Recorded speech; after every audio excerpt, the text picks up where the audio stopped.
Merhaba sevgilim, günaydın. Rüyamda gördüm seni. Elin elimde aşkım, okşuyordum saç telini. Kurban olduğum bebek suratlı mervişeyin. Gülümsememe tek sebepti o mis kokan tenin. Herkes bilmez inan ki ayrılık nedir, niye tuzak kurmak isteyenler evimden uzak. Yine yüzüme gülen insanların arka tarafı cam. Arkamdan konuştukça bağlanıyorum can. Bazen kırıyorum kalbini, pamuk yüzdüm istemeden.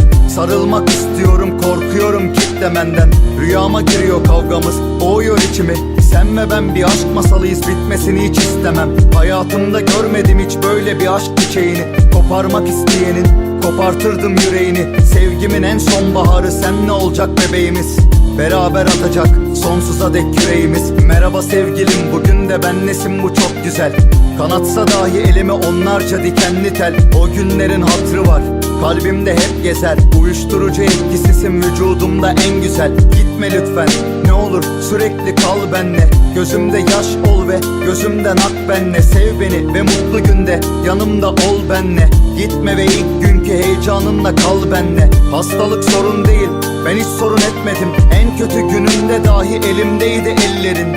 Başka ne isterim? Sevginin 5 harfini de hak ediyordu gözlerin. Hayatın anlamı ve hayatımsın artık. Kanımdan bir parça, yüzümde renksin artık. Saklarım aşkımı ömür boyu kalp sandığına. Biterdi sanma, seni seviyorum aşkım.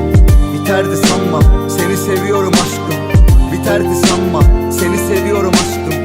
Biterdi sanma, seni seviyorum aşkım.